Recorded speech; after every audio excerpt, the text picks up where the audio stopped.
நேசத்தமிழ் உறவுகள் அனைவருக்கும் அன்பு கலந்த வந்தனங்கள். மீண்டும் அனைவரையும் சந்திப்பதில் மிக்க மகிழ்ச்சி. இந்த வீடியோவில் ஈழத்தமிழ் இளைஞர் ஒருவரை நாடு கடத்துகின்ற ஒரு விஷயம் சம்பந்தமாக செய்திகள் வெளியாகி இருக்கிறது. அவரை காப்பாற்றும் முகமாக அவருடைய உயிருக்கு அச்சுறுத்தல் இருக்கின்ற விதமாக தகவல்கள் கிடைக்கப்பெற்றிருக்கின்றன. அந்த தகவலை தான் இந்த வீடியோவில் பார்க்க போகிறோம். முடிஞ்சவரை இந்த வீடியோவை ஸ்கிப் பண்ணாமல் ஃபுல்லாக பாருங்கள்.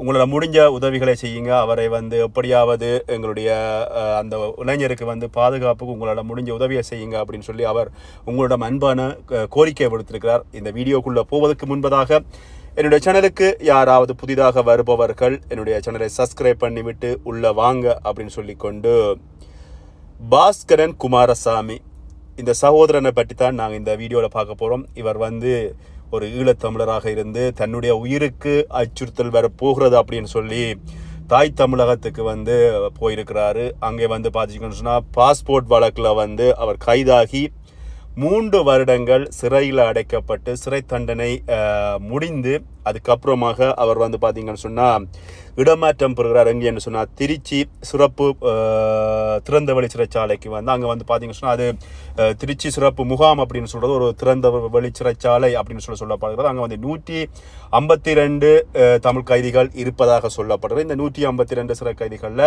இந்த குமாரசாமி பாஸ்கரன் என்கின்ற இந்த சகோதரனுக்கு பார்த்தீங்கன்னு சொன்னால் அளவுக்கு அதிகமான துன்புறுத்தல் மட்டுமில்லாமல் இவரை இலங்கை அரசிடம் இலங்கை அரசிடம் கொடுக்கணும் அப்படின்னு சொல்லி இலங்கை அரசு தொடர்ச்சியாக அவர்களுக்கு அழுத்தம் கொடுப்பதாக திருச்சி முகாமினுடைய போலீசார்களோ காவல்துறையினரோ சொல்கிறார்கள். இந்த வேளையில் இது சம்பந்தமாக இலங்கை அரசாங்கம் டெல்லிக்கு அறிவிச்சு, டெல்லி தமிழக காவல்துறைக்கு அறிவிச்சு, தமிழக காவல்துறை தான் பார்த்தீங்கன்னு சொன்னால் அந்த திருச்சி முகாமுக்கு அறிவிக்கிறது. இதுதான் வளமையாக இருக்கிறதாம். ஆனால் இந்த வேளையில் பார்த்தீங்கன்னா டெல்லி அங்கே விசாரிக்கின்ற பொழுது இந்த சம்பந்தமாக எந்த விதமான அழுத்தங்களும் கொடுக்கப்படவில்லை அப்படி என்று சொல்லி தகவல்கள் வெளியாகி இருக்கின்றன. ஆனால் இந்த திருச்சி முகாமை சேர்ந்த இந்த சித்திரை முகாமில் பார்த்தீங்கன்னு சொன்னால் அவரை இலங்கைக்கு அனுப்பணும் அப்படின்னு சொல்லப்படுறது. இவர் இலங்கைக்கு அனுப்பப்படுகின்ற பட்சத்தில் இவருக்கு உயிர் அச்சுறுத்தல் வரும் அப்படின்ற பிரச்சனை எல்லாருக்குமே தெரியும். இதனால குறிப்பிட்ட சகோதரன் அவர்கள் தன்னுடைய உயிருக்கு பாதுகாப்பு வேண்டி நீதி கோரி தன்னுடைய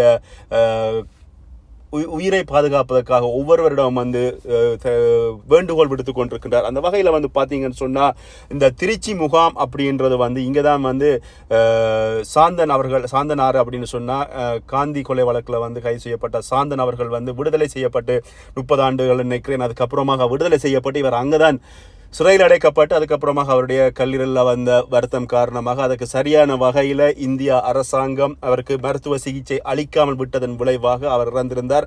அதுக்கப்புறம் அவருடைய உடலத்தை தான் அவருடைய தாயார் பார்க்க வேண்டிய சூழ்நிலைக்கு கொண்டு செல்லப்பட்டது. இந்த முகாமில் தான் பார்த்தீங்கன்னா இந்த குமாரசாமி பாஸ்கரன் என்கின்ற இந்த சகோதரனும் இருக்கிறார். இங்கே இவர்களுக்கு பார்த்தீங்கன்னா 5225 ரூபா கொடுப்பனவு, மாதாந்த கொடுப்பனவு கொடுக்கப்படும் செலவுகளுக்கு அந்த கொடுப்பனவுகள் கூட இவர்கள் பெற்றுக் கொள்ளுவார்களா இல்லையா, அது சரியான முறையில் இவருக்கு கிடைக்கிறதா இல்லையா அப்படின்ற விஷயங்களும் எங்களுக்கு சரியான வகையில் கிடைக்கவில்லை. இது சம்பந்தமாக இந்தியாவினுடைய இன்றைய முதல்வராக இருக்கிற ஸ்டாலின் அவர்களுக்கு இந்த விஷயம் தெரியுமா தெரியாதா, அல்லது இவர் இதில் கருணை காட்டுவாரா காட்ட மாட்டாரா, இப்படி பல்வேறுபட்ட பிரச்சனைகள் இங்கே உலாவுகிறது. இந்த வேளையில் நாம் தமிழர் கட்சியினுடைய தலைவர் சீமான் அவர்களிடம் இது சம்பந்தமாக கதைத்த பொழுது தான் இது சம்பந்தமாக அழுத்தம் அரசு அதிகாரிகளுக்கு கொடுக்கிறேன் அப்படின்னு சொல்லி இருப்பதாகவும் செய்திகள் வெளியாகிறது. அது மட்டும் இல்லாமல் குறித்த சகோதரன் அவர்கள் பார்த்தீங்கன்னா தனக்கு தன்னுடைய நாட்டுக்கு போகின்ற பொழுது அங்கே நாட்டில் தனக்கு உயிர் அச்சுறுத்தல் இருப்பதாகவும் தன்னுடைய தாயார்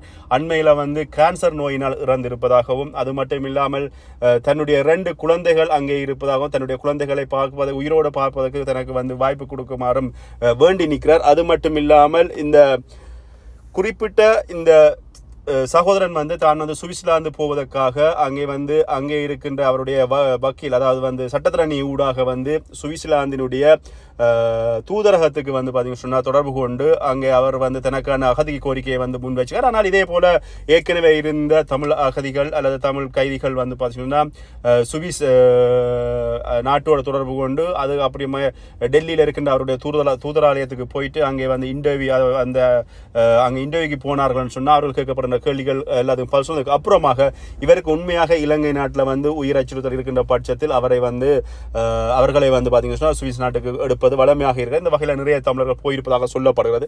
அதே போல இந்த குறிப்பிட்ட சகோதரன் குமாரசாமி பாஸ்கரன் அவர்களும் வந்து பார்த்தீங்கன்னு சொன்னால் தான் வந்து சுவிஸ் நாட்டுக்கு போக விரும்புவதாகவும் அதை சட்டத்திரணி ஊடாக கேட்ட பொழுது சுவிஸ் நாட்டு அரசாங்கம் சொல்லியிருக்க தங்களுடைய தூதரகம் டெல்லியில் இருக்கிற தூதரகத்துக்கு போயிட்டு நீங்கள் அங்கே வந்து இன்டர்வியூக்கு போங்க அப்படின்னு சொல்லி அதுக்கப்புறமாக நாங்கள் முடிவெடுக்கிறோம் அப்படின்னு சொல்லி. ஆனால் அதுக்கு போவதற்கு கூட இவருக்கு வந்து வாய்ப்புகள் மறுக்கப்பட்டிருப்பதாக சொல்லப்படுகிறது. உண்மையில கவலைக்குரிய விஷயம் என்னென்னு சொன்னால் குறிப்பிட்ட சகோதரன் தன்னுடைய உயிரை எப்படியாவது பாதுகாக்க வேண்டும் என்பதற்காக தொடர்ச்சியாக போராடி கொண்டிருக்கின்ற இந்த வேளையில் வந்து இவருக்கு ஆதரவாக எந்த விதமான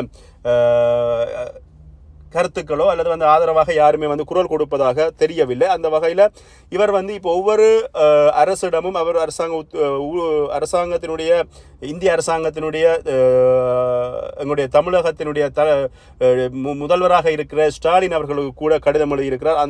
அது சம்பந்தமாக இவர் வந்து பார்த்தீங்கன்னா எப்படியாவது தான் வெளியில் வர வேண்டும், தன்னுடைய உயிரை பாதுகாக்க வேண்டும். இலங்கையில் போயிட்டு தன்னுடைய உயிர் அச்சுறுத்தல் இருப்பதனால அங்கே வந்து அந்த இலங்கையினுடைய பயங்கரவாத பட்டியலில் இவருடைய பேர்கள் இருப்பதனால எப்படியாவது தான் வெளியே போக வேண்டும் என்பதற்காக முடிஞ்சவரை தான் போராடி கொண்டிருக்கிறார். அந்த வகையில் அவர் குறிப்பிட்ட சகோதரன் வந்து ஒரு வேண்டுகோளை விடுத்திருக்கிறார். அந்த வேண்டுகோளை நான் அவங்களோட பகிர்ந்து கொள்கிறேன்.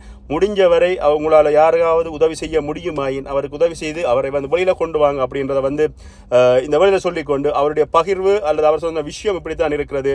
அதாவது வந்து மாண்புமிகு முதலமைச்சர் அவர்களையும் தமிழக அரசியல் தலைவர்களையும் தமிழகம் மற்றும் உலகத் தமிழர்களையும் பாஸ்கரன் குமாரசாமி ஆகிய என்னை காப்பாற்றும்படி இருகரம் கூப்பி கேட்டுக்கொண்டு இந்த மடலை வரைகிறேன் அப்படின்ட்டு ஆரம்பித்திருக்கிறாரு. அன்புக்கும் பாசத்துக்கும் உரிய புலம்பெயர் உறவுகளே, தமிழக தொப்புள் கொடி உறவுகளே, மாண்புமிகு தமிழக முதல்வரே, தமிழக அரசியல் தலைவர்களே, அனைவருக்கும் பணிவான வேண்டுகோள்.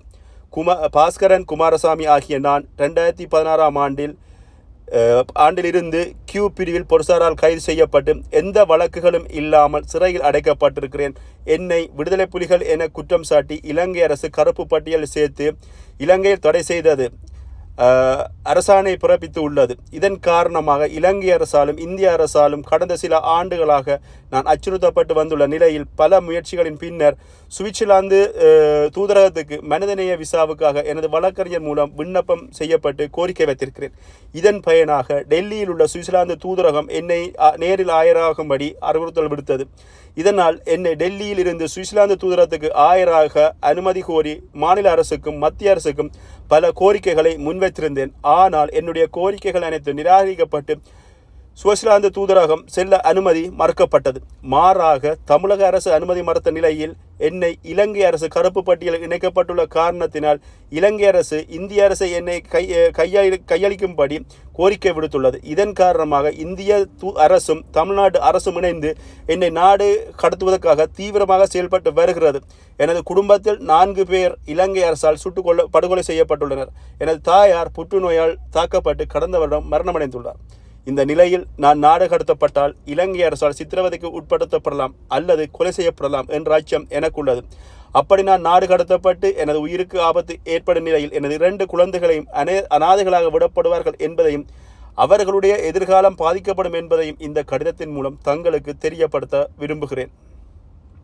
ஆகவே மாண்புமிகு தமிழக முதலமைச்சர் மற்றும் புலம்பெயர் தமிழர்கள், தமிழக தமிழர்கள், தமிழ் தேசிய அரசியல்வாதிகள் எனது நாடு கடத்தும் செயற்பாட்டை தீவிரமாக கையில் எடுத்து கடத்தும் நடவடிக்கையிலிருந்து என்னை காப்பாற்றும்படியும் நாடு கடத்துவதை தடுத்து நிறுத்தும்படியும் மிகவும் பணிவன்புடனும் சிறந்தாழ்த்தி இருகரம் கூப்பி மண்டியிட்டு கேட்டுக்கொள்கிறேன். இதனையும் மீறி என்னை நாடு கடத்த முற்படும் பொழுது நான் மரணிப்பதைத் தவிர எனக்கு வேறு எந்த விதமான மாற்று முடிவுகளும் என்னால் எடுக்க முடியாது போகலாம். இது முழுக்க திட்டமிட்டு என் மீது கட்டவிழ்த்து விடப்பட்ட மனித உரிமைகள் மீறல் என்பதையும் இறப்புக்கு பின்னால் எனது உடலை எனது குழந்தைகளிடம் ஒப்படைக்கும்படியும் அனைவரையும் தாழ்மையுடனும் பணிவன்புடனும் கேட்டுக்கொள்கிறேன்.